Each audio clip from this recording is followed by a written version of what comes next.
Hello everyone, and welcome to Classic Gaming Today, where we take a look at the gaming experiences of the past through the eyes of the present. I am your host Tony, and today we're going to talk about Virtua Racing, an arcade racing title developed and published by Sega and released in 1992 for arcades with home ports to various consoles, including the Sega Genesis, 32X, and Saturn following in later years. We're going to talk about that title in just a couple minutes, but first, as is usual, just a little bit of housekeeping up front. This is episode number 93. I am excited to be here. I hope all of you are as well. If you'd like to reach out, let me know how I'm doing, provide feedback, comments, suggestions, or just talk about classic games and technology in general. I would love to hear from you, and there are a few ways you can reach out. I have an X account with the handle @ClassicGamingT. I have an email address, which is classicgamingtoday@gmail.com, and we have a Discord server. The link is in the show notes. Discord is the best way to get in touch with me and the rest of the community around this podcast. We have a ton of fun out on Discord. We have discussions. We do gaming challenges. We have prizes. I highly encourage you all to check it out. I also highly encourage you to check out our Patreon. It is patreon.com/classicgamingtoday. If you want even more Classic Gaming Today goodness, including a Patreon-exclusive bi-weekly podcast expansion pack, patreon.com/classicgamingtoday is where it's at. I'd also like to give a shout-out to our Pantheon patrons. They are ISO, Rich Senewal, David Morton, Sam Twardowski, Sean Marshall, Steve Novoselic, and Wendell Jr.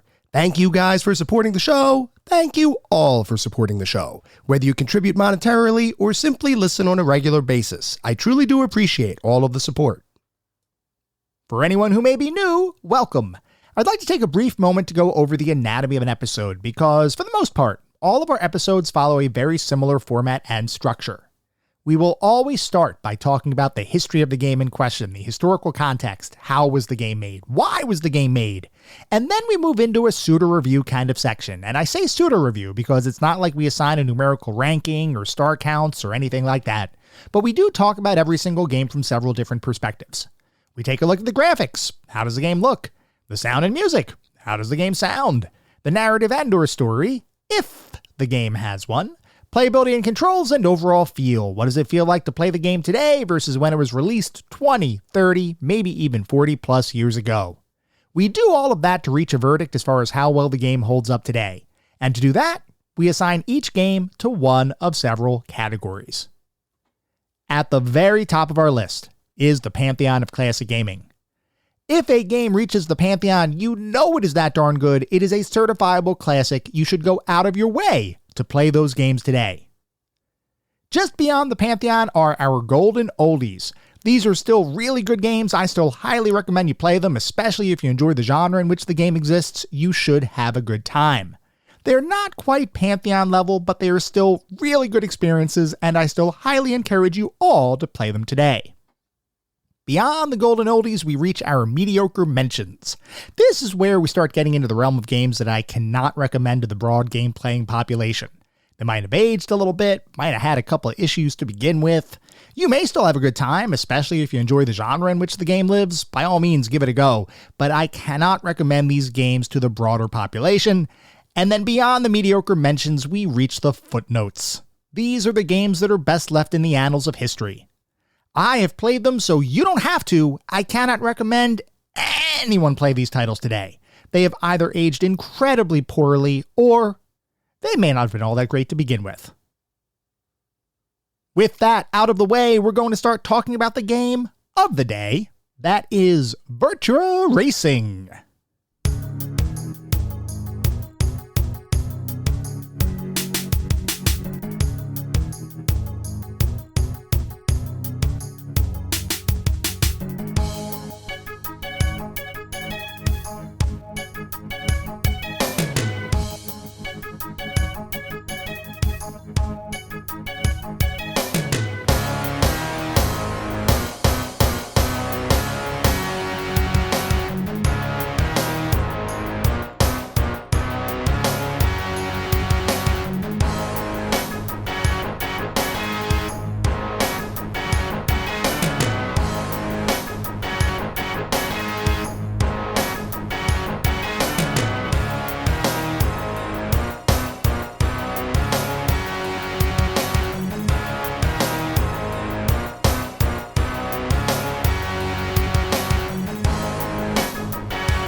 Virtua Racing is an arcade racing title developed and published by Sega and released in 1992 for arcades, with home ports to various Sega consoles, including the Genesis, 32X, and Saturn, following in later years.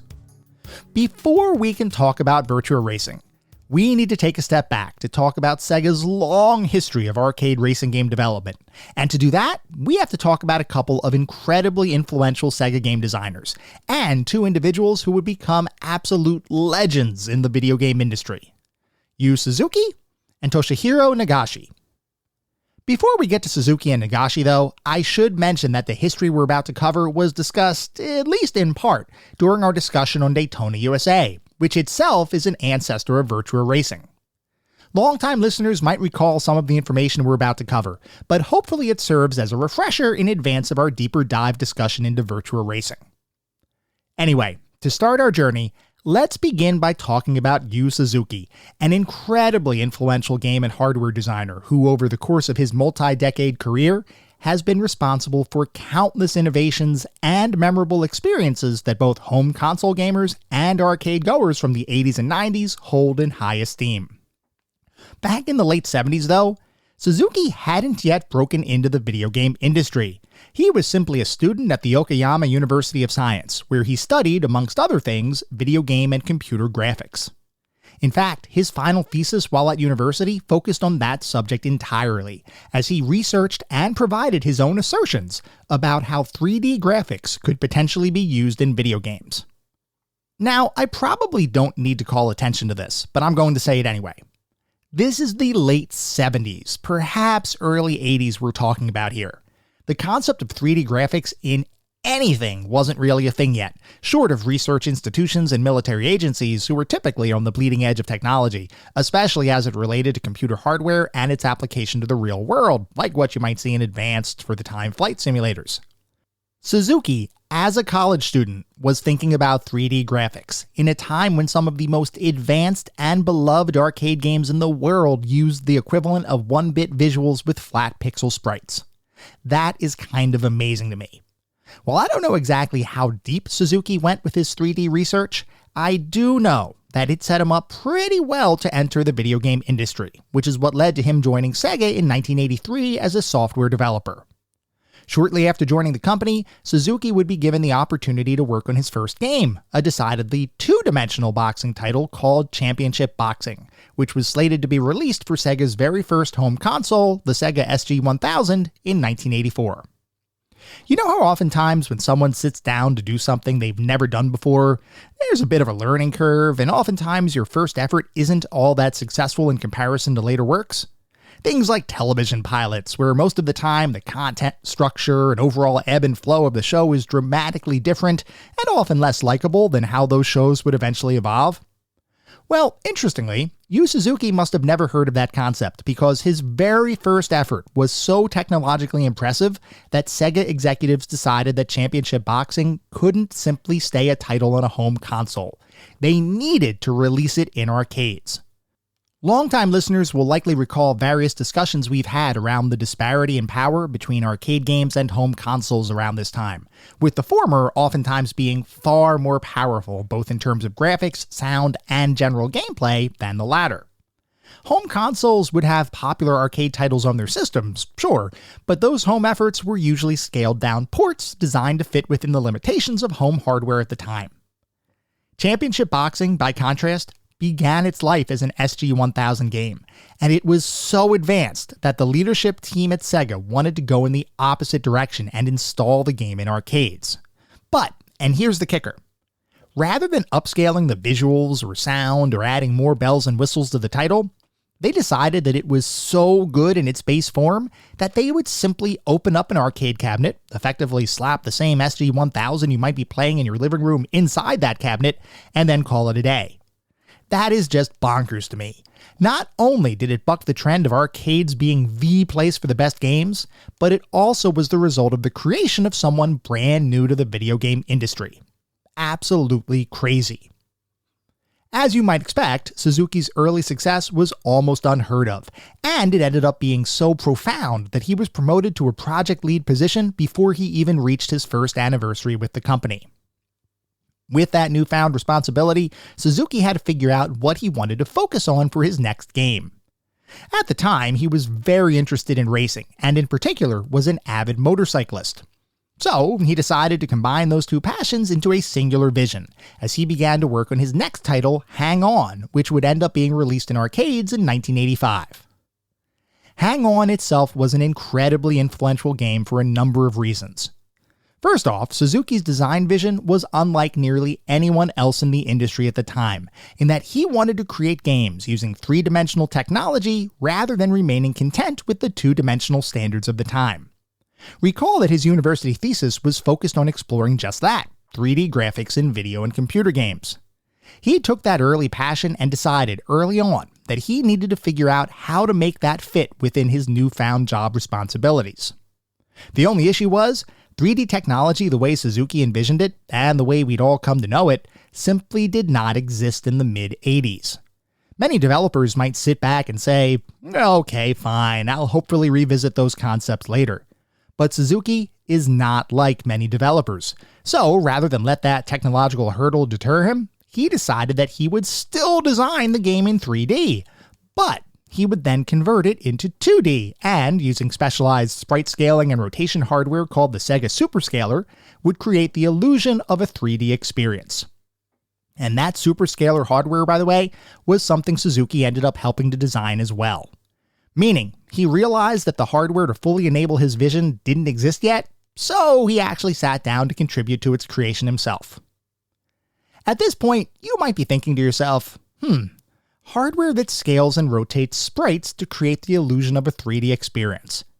This sounds a lot like the technology that Nintendo would eventually introduce into the Super NES with the concept of Mode 7 graphics. And here, you would be 100% right, as the core concepts behind both Sega's Superscaler hardware and Nintendo's Mode 7 graphics are pretty much the same. Using clever mathematical techniques to take into account visual perspectives appearing on a video game screen, the Superscaler hardware would stretch, morph, and shift sprites that had only been designed as traditional 2D artwork. As a sprite would move into the distance, it would begin to shrink in size, while as you might approach a given sprite, it would start to take up more of the screen, with appropriate stretching of that image occurring depending on how the screen was oriented. As an example, if a game presented an angled view of the game world, sprites would deform naturally as they moved around that in-game scene, creating the illusion of depth, and in the process, looking like it was designed in 3 dimensions, when in reality, all of the core graphical components of the title were still decidedly 2D. Suzuki used this concept and hardware to great effect with Hang On, as he would end up creating an experience that gave players a behind-the-rider experience, where you rode forward into the screen, creating the illusion that you were navigating a 3-dimensional world, which for arcade goers of the time was unlike anything they had seen before. Interestingly though, that 3D perspective correction trickery wasn't the only innovation introduced with Hang On. It was also the first arcade game to use 16-bit graphics, which resulted in a big jump in visual fidelity. But, perhaps most influentially, Hang On was the very first arcade game that incorporated full-body motion control as the primary means of playing the game. Back in the early to mid-80s, arcades had a number of different control schemes, but most of that variation centered around how many joysticks and how many buttons a game might offer to players to interact with the game's world. You did have some more unique control mechanisms out there, like games using the equivalent of flight yokes and spinner dials, but for the most part, if you were going to play an arcade game, you were probably using a joystick, and some combination of buttons that you could mash on. Suzuki wanted to create something more realistic and immersive than traditional control schemes of the time. So, he once again put his hardware engineering hat on and created technology that allowed players to control their racer by actually riding on top of a motorcycle. In the arcade, with steering accomplished by shifting the player's weight left or right while holding onto a motorcycle handlebar, while hydraulic systems made it so that the experience was smooth and remained upright, effectively recreating the sensation of actually riding a motorcycle, albeit in arcade form. This was revolutionary, as it was literally a brand new technology and approach that did not exist before. And as you might imagine, it led to Hang-On becoming a worldwide sensation, and in the process, it spawned the entire genre of full cabinet motion simulator and body-controlled arcade experiences that would come to be incredibly popular in the years that would follow. With Suzuki firmly establishing himself as one of the more innovative designers in game development, he turned his attention to other kinds of games with similar kinds of immersive experiences. I'm not going to touch on every one of Suzuki's innovations, but one title I do want to talk about is Outrun, which was one of the next racing games he worked on. Released to the arcades in 1986, Outrun continued Suzuki's trend of innovating and creating amazing, universally praised arcade experiences. Rather than being a motorcycle racing title, Outrun was a car-based racing title, where the player would drive a Ferrari to one of several destinations, with each of those destinations representing a different difficulty. Similar in style to Hang-On, you played the game from a behind-the-car perspective, and while there were multiple versions of the game released, the most impressive was a full-motion simulator arcade cabinet modeled after the car in the game. You'd sit down, and depending on your actions on the screen, the cabinet would move, shake, and otherwise create the sensation that you were actually controlling a real Ferrari supercar. Not content to simply reskin a motorcycle racing experience and turn it into an automobile simulator, Suzuki would help introduce a number of additional innovations with Outrun as well. Beyond the motion simulator cabinet design, Outrun introduced several previously non-existent concepts into the arcade racing experience, including simulation-driven car performance, where things like horsepower, torque, and tire gripping were built into the game engine, the ability to drift around corners and curves, albeit not using a full-featured physics-driven drifting model, and, interestingly, the ability to choose different songs to listen to via an in-game radio station. This last one, while perhaps not as impressive technologically, would still end up being incredibly influential in the video game industry, and the concept of having an in-game radio would end up being used in countless titles that would follow, including such blockbusters as the Grand Theft Auto series. Yes, the in-game radio stations in GTA owe their existence to Yu Suzuki's 1986 arcade racing game, Outrun.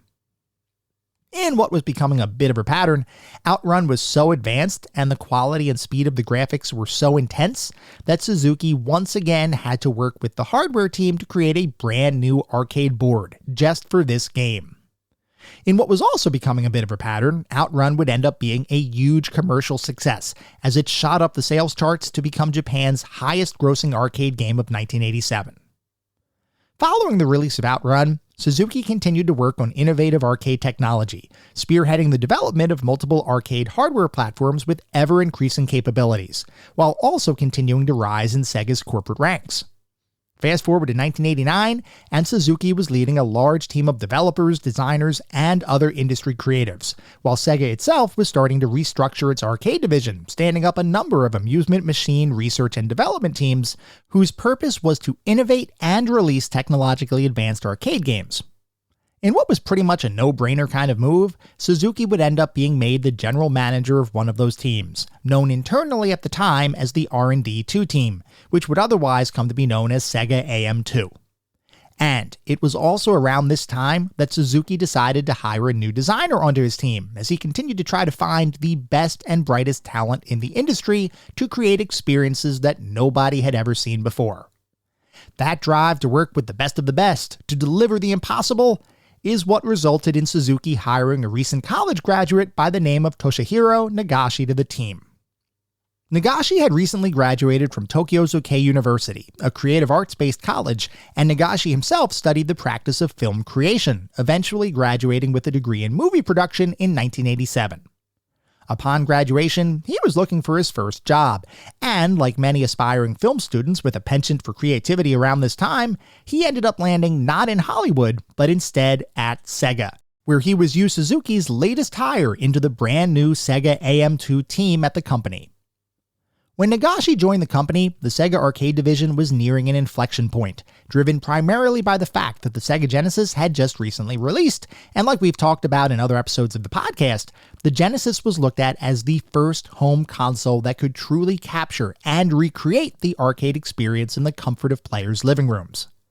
The reason for that home arcade experience is evident if we take a look at the hardware the Sega Genesis was based on, which was an adapted form of Sega's System 16 arcade board that had been used in numerous arcade titles over the years, including such classics as Altered Beast, Golden Axe, and Shinobi.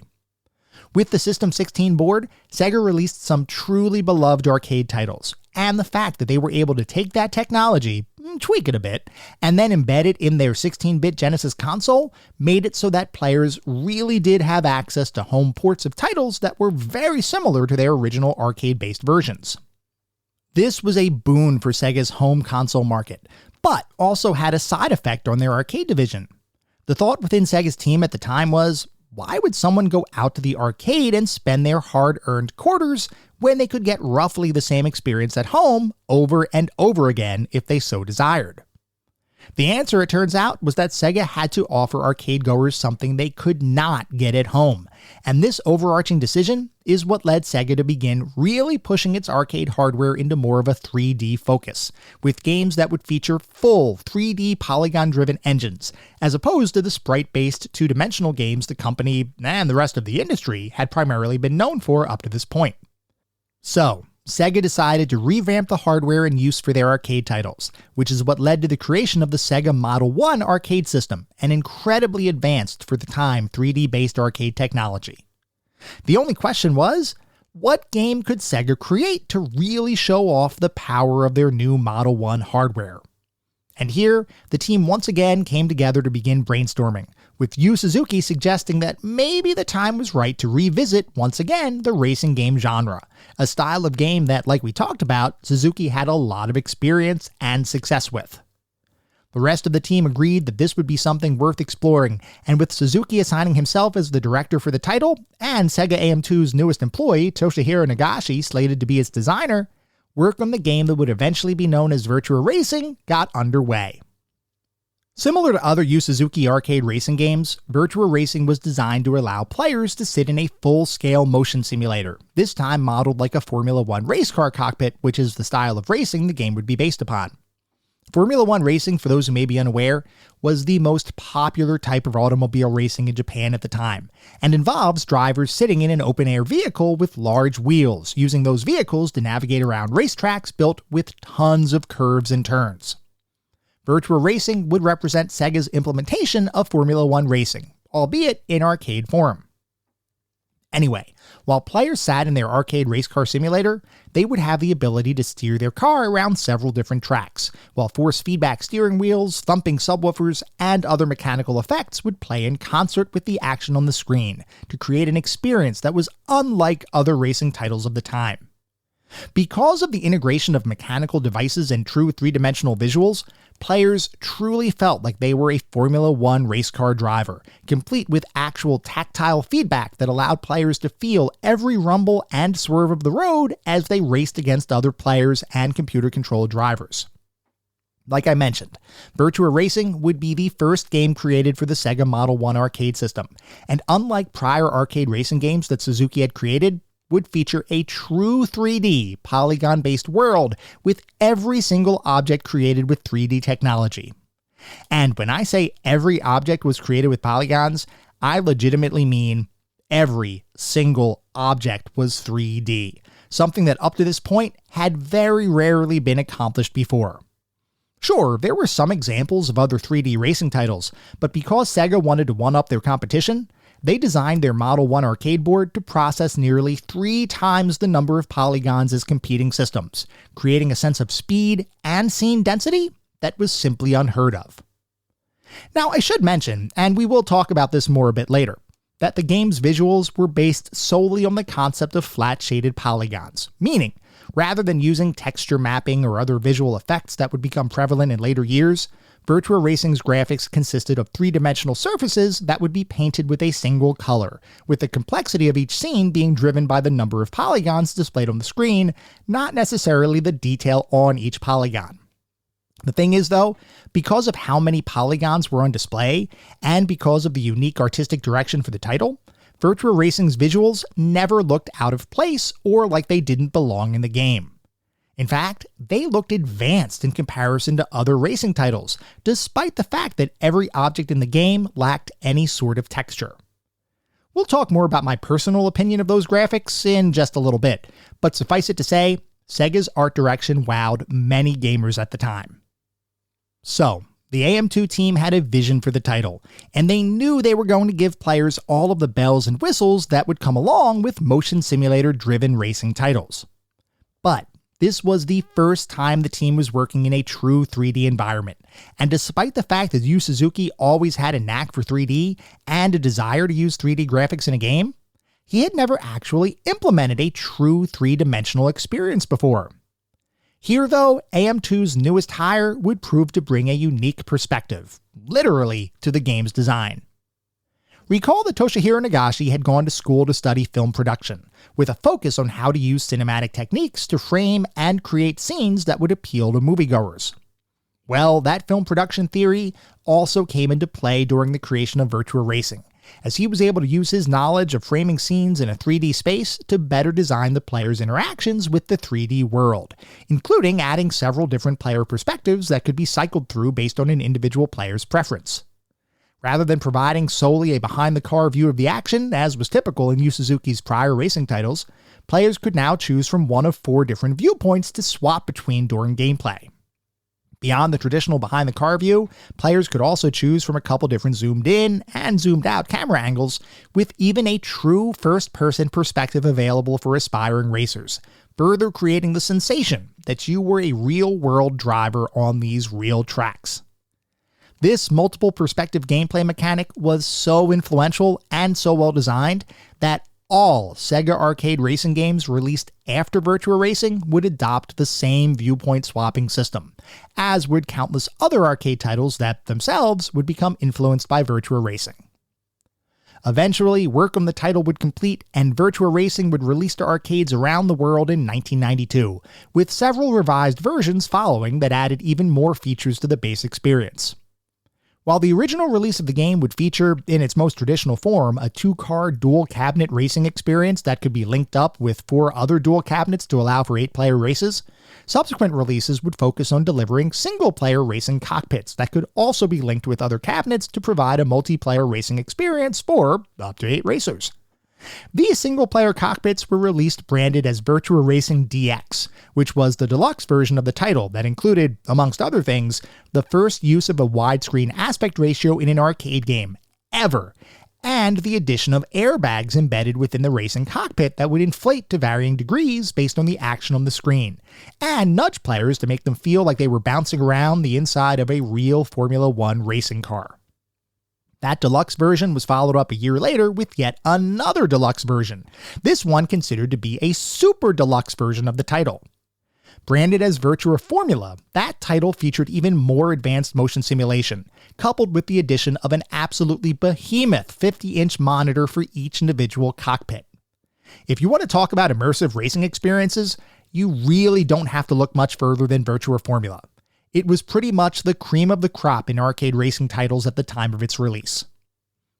Anyway, once Virtua Racing hit the market, regardless of its format, arcade goers went absolutely insane for it, propelling the title to the top of the sales charts for the 2 years following its release, with critics and gamers alike praising the game's graphics and gameplay, with some even calling the title a racing masterpiece. As you might imagine, given the degree of praise and sales Virtua Racing attained, it wouldn't take long before efforts got underway to port the title to various Sega home consoles, like the Sega Genesis, 32X, and Sega Saturn. We're actually going to look at each of these in a fair amount of detail in a few minutes, so I'm not going to go into too many specifics just yet. What I do want to call attention to is the development of the Sega Genesis version of the title, a port that was widely considered to be impossible to accomplish because, like the Super Nintendo, the Genesis was not a system designed to display or calculate 3-dimensional scenes with any degree of speed. And like we talked about, Virtua Racing was itself a fully 3-dimensional complex geometry title. If this had come out on the Super Nintendo console, that gap in 3-dimensional processing power could have been partly bridged by using the Super FX chip, which we talked about during our episode on Star Fox, and was essentially an add-on chip built into individual cartridges that allowed the Super Nintendo to augment the 2-dimensional capabilities of its base hardware with 3-dimensional calculations. Now, as anyone who played Star Fox can tell you, the 3D performance of the Super FX chip is nothing I would call quote-unquote good. But the simple fact that 3D visuals graced a home console at this point in history was enough to wow almost anyone that had an opportunity to experience it firsthand. The Sega Genesis, meanwhile, didn't have a similar kind of technology. Until in 1994, the engineers at Sega came up with a similar graphics booster as the Super FX chip, which they dubbed the Sega Virtua Processor, or SVP. Now, the SVP is not all that well known, or at least it's certainly not as well known as Nintendo's Super FX chip, and I believe the reason is that the SVP was used in a grand total of one Sega Genesis game. That being, you may have guessed, the arcade port of Virtua Racing. Like I said, I'm going to give you my thoughts on the Genesis version of the title in a little bit, so I won't go into too many details on the graphics and how successfully or unsuccessfully the SVP captured the arcade Virtua Racing experience. What I will say, though, is that the SVP was a pretty darn powerful chip, and was in fact more capable at processing polygons than Nintendo's Super FX chip. It was also much more expensive than Nintendo's Super FX chip, and if we take a look at cartridge prices from the early 90s, when Star Fox released in 1993, it cost approximately $60, which was a fairly common price for a video game, even 30 years ago. Virtua Racing for the Genesis, by contrast, cost $100 upon its release, which is a pretty darn astronomical price for a 16-bit title. I do find it interesting that price variability in the 90s was actually a bit more diverse than what we see today, and the fact that we still pay between $60 and $70 for AAA experiences when that price point was prevalent as far back as 30 years ago, along with some games that cost even more than $70, is kind of crazy to me. Anyway, I'm sure that hefty price tag did not appeal to many parents trying to buy Virtua Racing for their kids, but as we all realize, new technology does not come cheap. Beyond the ports to the Genesis, 32X, and Saturn, Virtua Racing would be re-released for a number of different consoles over the years, with a PlayStation 2 remake releasing in 2004 and a Nintendo Switch definitive version of the title released in 2019. If you need to choose one version of the game to play, it should undoubtedly be the Nintendo Switch version, as it effectively takes the base arcade version and directly improves upon it, including the addition of 60 frames per second visuals, which honestly makes the game feel amazing to play. All other versions of the title, minus perhaps the one for the PS2, featured some concessions in comparison to the arcade original. With the Switch, we got the first true arcade-perfect port for Virtua Racing, with the addition of even more capabilities that not even the arcade version could have supported. Anyone who may be hesitating on that particular expenditure, consider this your go-ahead to spend some money and get a high-quality game in return. The bottom line is, the Switch version is really, really good. Putting the Switch version aside and simply considering Virtua Racing's lasting legacy, it's not hard to see that it was a truly influential game that continues to have that influence felt even today. Virtua Racing's success would also propel its designer, Toshihiro Nagashi, into the spotlight, and would allow him additional opportunities to flex his creative muscles. And over the course of his career, he would be responsible for bringing such classics as Virtua Fighter 1 through 3, Daytona USA, Super Monkey Ball, Shenmue, and the Yakuza series to life, eventually resulting in him becoming Sega's chief creative officer, a role he would hold until 2021, at which point he decided to leave Sega and form his own game development company, Nagashi Studio, a venture that I haven't heard too much about, but I'm certainly curious as to what their future plans are. Yu Suzuki similarly would also go on to continue to create beloved titles for Sega, including working on the Virtua Fighter, Virtua Cop, Daytona USA, and Shenmue series, and he would also attain the role of Chief Creative Officer while at Sega. Suzuki ended up leaving Sega back in 2011, though he still acts as a consultant with the company, and does occasionally jump in to assist with titles that Sega might be working on, even today. Because of his significant contributions to the gaming industry, both from a game design perspective as well as a hardware engineering standpoint, Suzuki has been inducted into multiple video game halls of fame over the years, and he remains undoubtedly a true legend in the video game industry. As Suzuki's and Nagashi's joint creation, Virtua Racing represents the point in history when 3D technology truly made its presence felt in the racing game genre, and from that point on, racing titles were never the same again. It's not hyperbole to suggest that Virtua Racing, perhaps more than most other racing games, served to change the industry, as from the point of its release onward, 3D would become a staple of the racing genre and would, by extension, take the entire arcade, video, and computer game industry by storm. It may not have the same texture-mapped graphics as later games like Daytona USA or Ridge Racer, but that in no way diminishes the quality of the title, nor does it overshadow all of the things that it accomplished.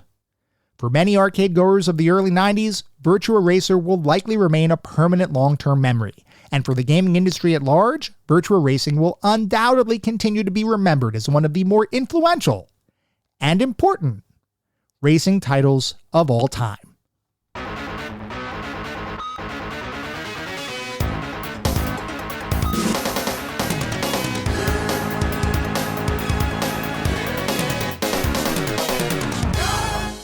We are now going to shift to start talking about what it feels like to play Virtua Racing today versus when it was released over 30 years ago. So as you might expect, Virtua Racing is in fact a racing title. And being a racing title, it comes with all of the features you would expect in a game from that genre, including multiple tracks to conquer, a bevy of computer-controlled opponents to defeat, and controls that consist of steering, acceleration, and braking in order to control your car and hopefully not crash. Taken at face value, there's not really a ton to talk about here, as Virtua Racing is pretty much your standard racing title in terms of overall features and capabilities. But, as we'll soon see, it is the unique aspects of Virtua Racing's overall racing experience that serve to set it apart from many of its peers. I should mention that as we discuss Virtua Racing, it's going to be important to look at not just the arcade original, but also the home ports, and over the course of our discussion, we're going to look at the Sega Genesis, 32X, and Saturn versions of the title. Now, you might be wondering why I've chosen to look at these ports in addition to the arcade version, and the answer to that is simple. As an early polygonal three-dimensional arcade game, I was curious how home systems of the time would be able to handle the title, and in particular, I wondered what kinds of concessions would need to be taken in order to transport the Virtua Racing experience from the arcades into the home. We'll talk about my thoughts on each of the aforementioned ports as we go, but suffice it to say, not every version of Virtua Racing is worth your time to experience today. So let's start by talking about Virtua Racing, and we're going to go in chronological order of each version's release date, which means we're going to start by talking about the arcade version of the title. Virtua Racing for the arcade includes 3 different tracks: Big Forest, Bay Bridge, and the Acropolis, each marked in-game as beginner, medium, and expert respectively. Generally speaking, the rough difficulty specifications do align fairly well with the individual trickiness of the tracks, with Big Forest being a nice overall introduction to Virtua Racing's gameplay, while Bay Bridge and the Acropolis ramp up the difficulty with additional curves, tighter speed requirements, and more difficult to navigate tighter stretches of roadway, especially when you consider that a number of opposing vehicles are taking up space on each section of the track. Driving your car in the arcade involved the use of a full steering wheel and pedal combination, which felt amazing to play, as most arcade cockpit-styled racing games from the mid to late 90s did. Playing Virtua Racing at home is a bit of a different experience, and assuming you don't have a steering wheel setup, involves using your control's analog stick to simulate the act of steering, with your shoulder triggers mapping to your accelerator and brake, similar to how many modern racing titles like the Forza series works. Which is to say, playing the arcade version of Virtua Racing feels surprisingly modern, despite its early 90s visuals. One of the cool things about Virtua Racing, and something that was brand new at the time of its release, was the fact that you can shift your viewpoint to give yourself different views of the race. These views, of which there are 4, ran the gamut from an in-cockpit first-person perspective to an immediate behind-the-car view of the race, to a slightly broader field of view with a pulled-back camera, and finally a pseudo-bird's-eye view of the entire race. From my perspective, the first track, Big Forest, can pretty much be raced using any viewpoint, but for subsequent tracks, I prefer the third pulled-back camera view.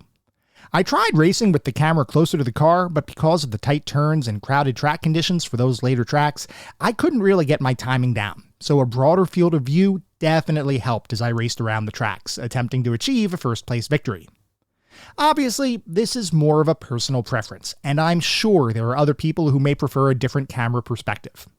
From my standpoint, the fact that these alternate views even exist at all is a really nice touch.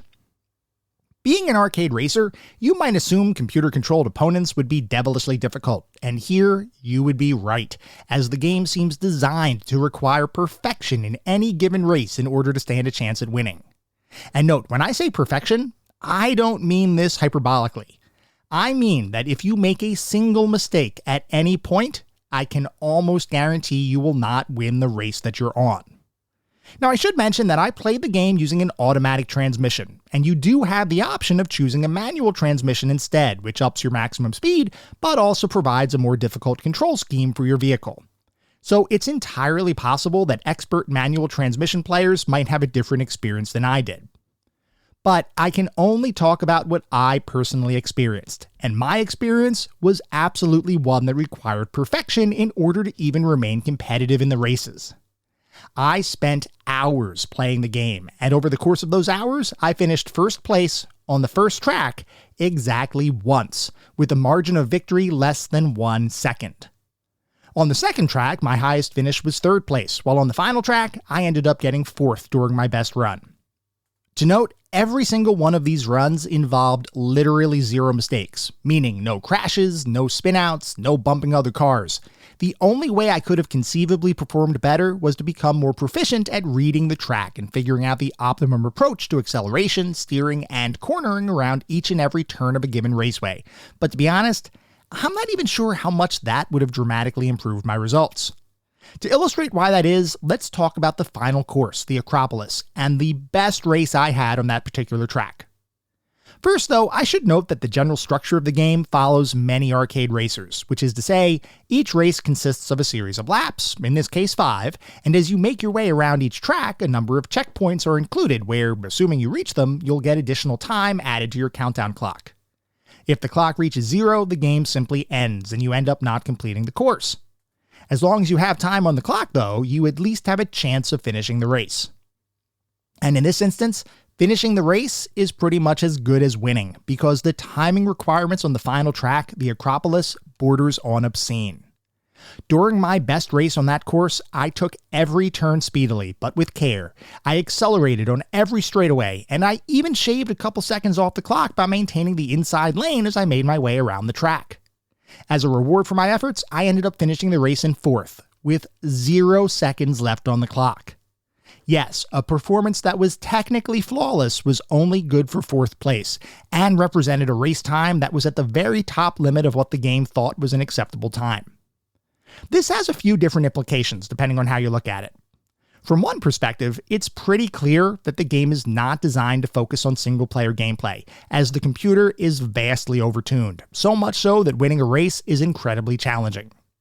You don't have that kind of issue when playing with a friend, or an enemy, as your primary focus is on beating your human opponent as opposed to computer-controlled vehicles. And while I didn't have an opportunity to experience any multiplayer gameplay in preparation for this episode, I can safely say that the act of playing an arcade racing title against other people is one of the most fun things you can do in an arcade, and Virtua Racing was no exception, as I recall vividly playing the game back when I was around 11 years old, racing countless times against my brother and father as we all took turns trying to win bragging rights, as well as the unofficial title of best race car driver in the family. Playing against a human opponent is simply the best way to play any arcade racing game, at least in my opinion. Playing against the computer is certainly a less fun experience than playing against another person, but Virtua Racing uses such an engaging driving model that even playing against the computer, and even realizing that the challenge is almost insurmountable, the gameplay never gets old. And what you'll likely notice is that even though you may not necessarily defeat the computer, your own personal skills will continue to get better as you play the game, which provides an alternate form of achievement and advancement that remains an engaging and fulfilling experience, even if actually completing a race within the time limit is itself not a guarantee. One of the reasons you may not actually complete a race is because, as you race, you'll face a series of different situations that may totally derail your efforts. This can be as simple as hitting a competing car, which sends you into a vicious spin while killing all of your forward momentum, to taking a turn too fast, which will cause you to spin out, to ramming headfirst into a wall, which, as you might expect, is not what you want to do. All of these race derailers will effectively make it so that you have no chance of winning a race, though at least on the first 2 courses, you can still potentially complete the race if you don't make too many other mistakes. On the Acropolis, though, just to once again hammer this point home, you will not even finish the race if you make a single mistake. One spin out, and you're basically done. Anyway, I won't continue to harp on the difficulty here, but I do feel like it's important for everyone to understand what you're getting into when you decide to try out Virtua Racing.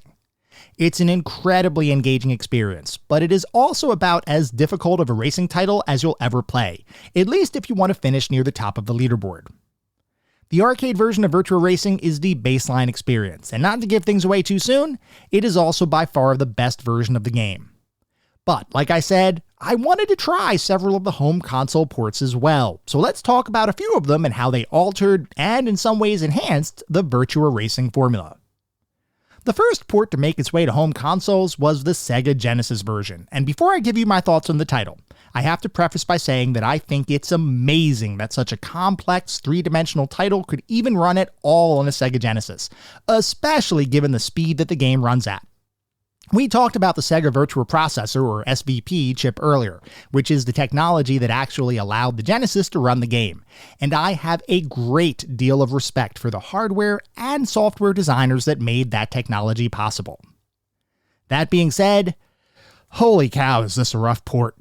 Well, actually, I take that back. The tracks were recreated in about as much detail as the Genesis was capable of, and despite the lower level of detail for the visuals and audio, you can still tell that this is Virtua Racing. And amongst the ports we're going to look at, the Genesis version has perhaps the most similar controls and physics system to the arcade original. So from those perspectives, the Genesis version is a respectable port.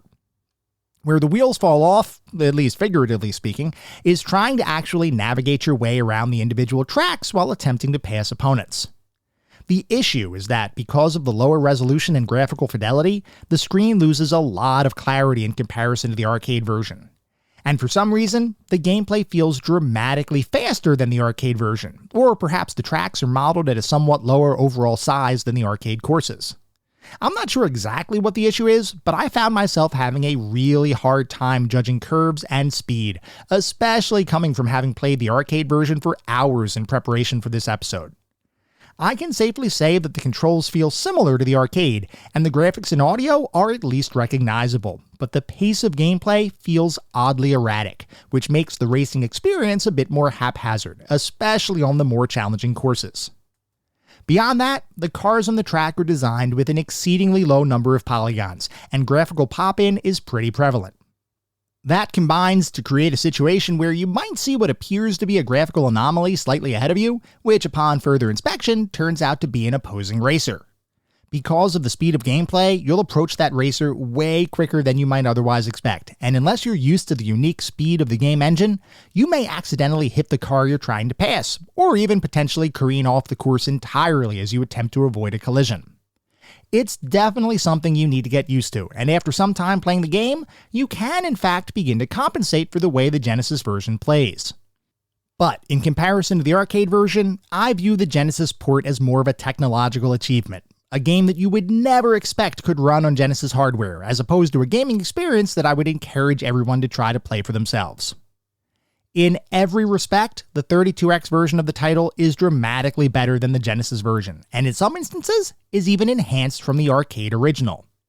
As soon as you start up the 32X version, you'll see very clearly the additional power that the 32X provides, with much more detailed visuals and audio, and an experience that, if you just squint a little bit, looks pretty darn close to the arcade original.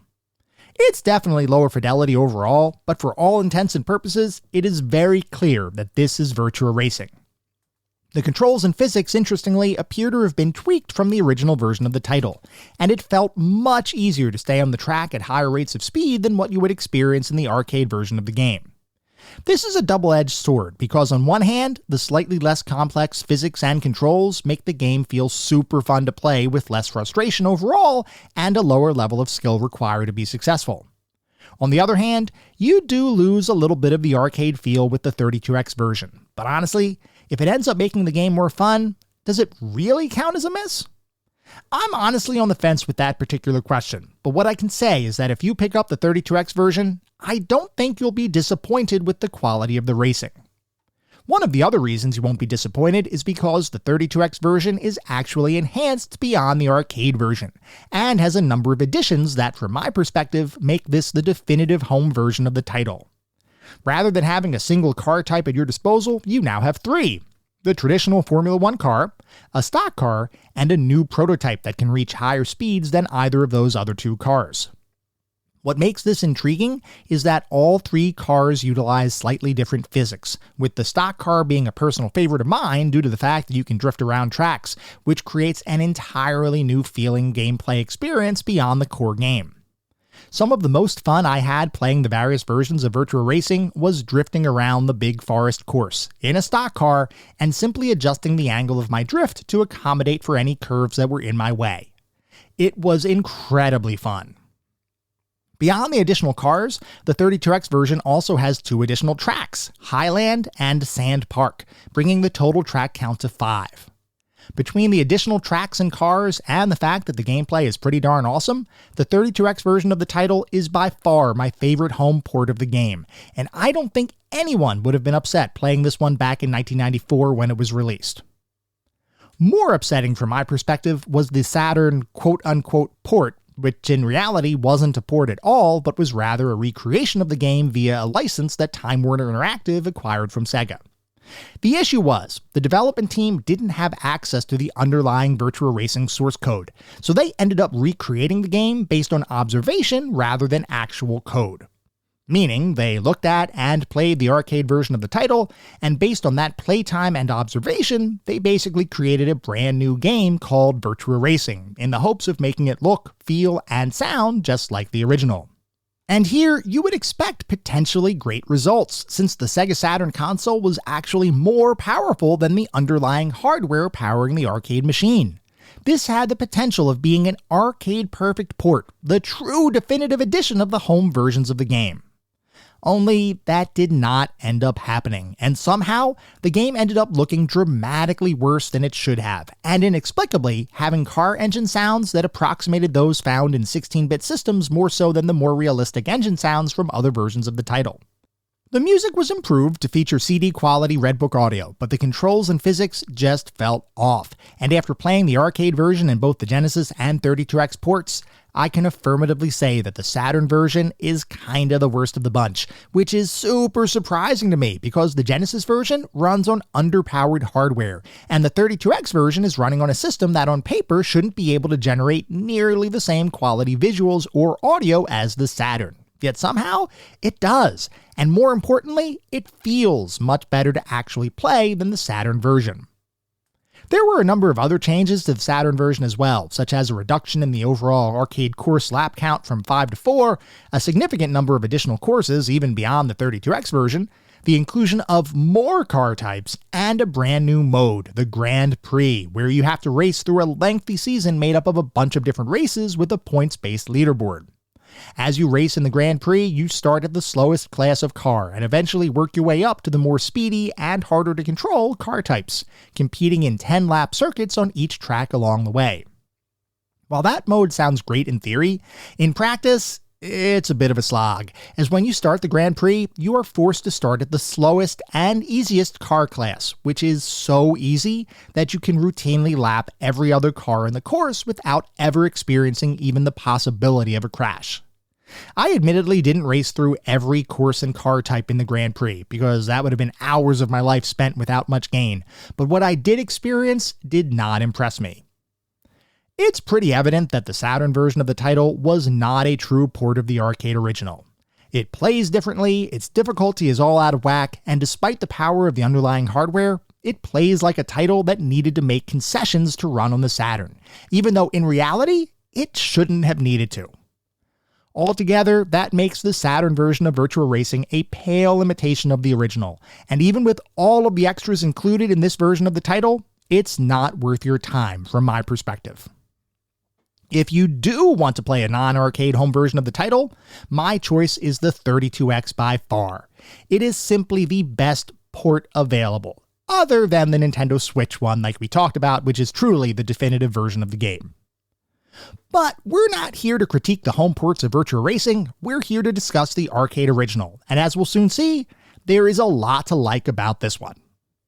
Before we can talk about the more specific aspects of the game, though, we need to take a look at the back of the box, because, as you all know, I love looking at the back of the box for these games. I love learning how different companies marketed their titles, especially around this time, because we didn't have a pervasive internet. We didn't have the ability to look up gameplay videos on YouTube. The only thing we had, other than maybe reading a review or two in a magazine, when we were buying a game, is what the game box looked like. We're standing in the stores, we pick up the box. Does the front of the box look cool? We flip it over. Does the back of the box make it sound enticing? And if so, we may in fact purchase that game. Now, the interesting thing here, though, is that because the game originated in arcades, we don't really have a box to look at. So for the purposes of this discussion, and because I believe it is the definitive home version of the title from around this time, we're going to look at the 32X version of the game.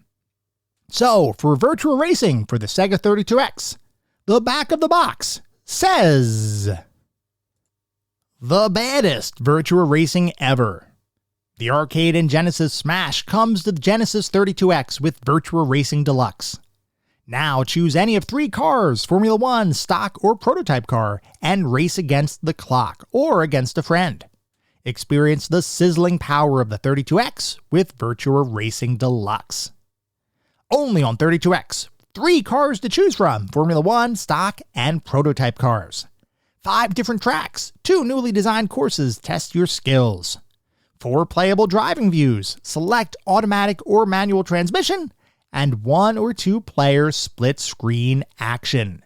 And then there are some screenshots on the back of the box, and I've got to say, this one kind of sells me on the game. The visuals are not quite as clear as the arcade original, and the polygons are not nearly as detailed. But I've got to say, if you were looking to play a racing game at home, it would have been a visual treat to actually see a Virtua Racing styled title look the way this game looks on the back of the box. So would I have picked it up for the 32X? I probably would have, and I did have a 32X. I don't recall, actually. It may, in fact, be in my collection right now, sitting on a shelf somewhere. I may actually have this game. I don't remember, unfortunately, because it's been a long time since I've played my 32X collection or even looked at it. But I will say, just looking at the back of the box right now, yes, this is one that would have sold me. So we're now going to shift to start talking about more of the specific aspects of the game. We're going to start by talking about the graphics. Virtua Racing's graphics come from a time where 3D acceleration wasn't yet pervasive. Texture mapping wasn't really a thing, and polygon-based worlds were still new, which is why Virtua Racing is made up of a ton of flat-shaded polygonal shapes, and that's it. See a wheel? Well, it's not quite round because it's made up of a bunch of triangles. See that sign? No images on display here. Anything on that sign is completely made up of low-resolution polygons. See that car?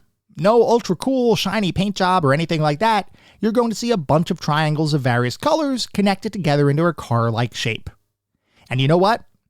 All of those early 90s graphics are absolutely amazing to look at. Seriously, I know there might be some people that balk at a game with only flat-shaded polygons everywhere, but the way the game's artists composed each track, each scene, and each object is nothing short of phenomenal. They were able to use subtle shading techniques to create the illusion of shadows, objects with more depth, and a level of detail that just should not be possible with flat-shaded polygons. The graphics look so good that if you didn't know better, you'd simply think the game was designed to stylistically mimic an early 3D title, as opposed to being a game that was actually an early 3D title. I cannot speak highly enough about the graphics here, and I will admit that I was surprised how much I enjoyed the visuals in the game. I've played the game before in arcades when I was young, so I knew what to expect here, but for some reason, I remembered the game as far clunkier than what it actually is. My memory in this instance was entirely wrong. Virtua Racing is one good-looking game. Beyond the pure visuals, the animation and speed of gameplay is top-notch, with incredibly smooth motion in each and every race, so much so that the game truly does look modern despite its older visuals. Add in the fact that there are multiple viewpoints you can cycle through during your race, each of which gives you a little bit of a different perspective and set of visuals for your car and the various tracks, and you have a really unique, great-looking game. Moving on to the sound and music, There's not a ton of music here, with most tracks only playing at occasional points throughout a race, most often as you pass a checkpoint, after which a very short, jaunty arcade beat plays for a few seconds. The good news is, those short musical jingles are very well done, and do a great job at amping you up to continue your race. There's just the right amount of melody and beat here to make your heart pump just a little bit faster, and your adrenaline flow a little bit freer, and it definitely enhances your gameplay experience. With the lack of music, most of the audio in the game is made up of engines revving, tires screeching, and occasionally cars crashing. And all of these sound effects sound great within the context of the game, serving to elevate the overall experience. Unlike the Saturn version of the title, the arcade version features high-quality sound effect samples, and it shows. Bottom line, the auditory environment in the game is pretty much perfect for a racing title, and I have no complaints. Moving on to the narrative and story, as you'd probably guess, there is no narrative or story here. You are simply racing for the sake of racing, and obviously to try to get better times than your rivals. And as a purely gameplay-oriented title, there is no need for a story here. And in fact, it would feel kinda strange if a story was included in an arcade racing title. In this case, no story, no problem. You're here for the gameplay, not the narrative, and that is totally fine. Moving on to the playability and controls, we've already talked a bit about the controls earlier on, and if you've ever driven a car or played a racing game, you know what's on display here. You steer your car, you accelerate, you brake, you shift gears if you decide to use a manual transmission, and you shift viewpoints to one of 4 different perspectives to assist with your situational awareness as you race around one of 3 tracks. Beyond that, there's not much to talk about the controls from a technical perspective, though what I will mention is that the game controls really well, and you almost always feel in control of your car, assuming you've developed enough skill to know when to brake, when to accelerate, and how tightly to take the various turns built into the tracks across the game. From that perspective, each race becomes almost like a puzzle, where you have to figure out the optimal combination of speed, lane position, and steering angle to best set yourself up for success. I know it sounds weird suggesting a racing game might be at all like a puzzle game, but in this case, the comparison is valid, because unless you figure out all of the specific secrets of each individual track, you will not win the race. And even after uncovering those secrets, it might only be good enough to finish the race, not necessarily to finish first. This is pure arcade racing design, where the game designers did not really want players to win a race, they simply wanted to provide a meaningful challenge throughout. And for an arcade-based experience, this is pretty much perfect. When you play a game like this at home, though, the fact that it is almost impossible to win a race short of perfecting each track can be a bit off-putting when you compare Virtua Racing to games like Forza, where winning a race on all but the hardest difficulties is certainly achievable with a bit of practice. If you go into Virtua Racing assuming it's like modern titles from a difficulty perspective, you'll be thinking about it the wrong way. If you approach the game as an arcade title that isn't designed to be beaten, but is rather designed to be experienced, you'll likely have a much better time. And let me tell you from my experience, this game can be super addicting. I spent more hours than I likely should have playing this game, not because I was trying to be the best I could, but simply because the game was fun, and I wanted to continue to try to improve my lap and race times, if only by a second or two. I can't recall the last time when a game that was so simple in terms of overall scope captured me for so long, with a gameplay loop that is simply enjoyable from beginning to end. Like I said earlier when talking about the graphics, if you didn't know any better, you'd be excused for thinking Virtua Racing was a modern title with retro sensibilities. Yes, it's harder than most modern titles, but it is just as well designed as any modern arcade racer, and it is a joy to play. So overall, I loved my time playing Virtua Racing, and honestly had more fun than I expected to have. I remembered it being a fun game, but I had no idea how well the game would hold up, especially considering its early 3D gameplay, visuals, and design. I expected some rust on the outer edges, but in reality, all I found was a bunch of chrome polished to a ridiculous shine. Virtua Racing is so good that after talking about it right now, I kinda want to go play it again. So what is our overall verdict on Virtua Racing? Well, Virtua Racing is an outstanding early 90s racing experience, and despite its age, it feels incredibly modern to play today, delivering a heart-pumping racing experience that, while challenging, never gets old or feels like it overstays its welcome. From my perspective, this is one of those titles that you have to try, even if you don't typically like racing titles, and for that reason, as well as the high level of quality that pervades every aspect of the game, Virtua Racing has just become the newest addition to our pantheon of classic gaming. There's not much more to be said.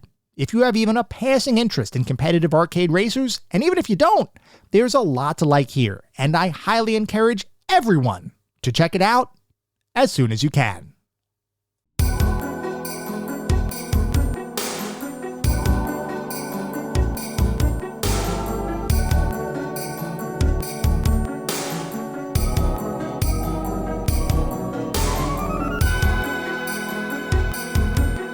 That was our episode on Virtua Racing. I hope you all enjoyed listening to it as much as I enjoyed creating it. If you'd like to reach out, let me know how I'm doing, provide feedback, comments, suggestions, or just talk about classic games and technology in general, I would love to hear from you, and there are a few ways you can reach out. I have an X account with the handle @ClassicGamingT. I have an email address, which is classicgamingtoday@gmail.com, and we have a Discord server. The link is in the show notes. Discord is the best way to get in touch with me and the rest of the community around this podcast. We have a ton of fun out on Discord. I highly encourage you all to check it out. I also highly encourage you to check out our Patreon. It is patreon.com/ClassicGamingToday. If you want even more Classic Gaming Today goodness, including a Patreon-exclusive bi-weekly podcast expansion pack, patreon.com/ClassicGamingToday is where it's at. Before we sign off the week, I do want to mention that our next episode is going to be focused on Nights into Dreams. So feel free to write in if you have any particularly fond or not so fond memories of that experience. At the same time, I recognize you're likely listening to this podcast on any number of podcast engines. And if you would feel so inclined, it would be great if you could leave me a review. This is not about trying to bolster star counts. This is not about trying to harvest a ton of 5-star ratings, though if that happens, awesome, it means we're doing something right. No, what it's really all about is trying to deliver the best possible podcast that I can. The only way to do that is to get feedback from all of you, the listener community, to make sure that I am hitting the mark and delivering the content you all want to listen to.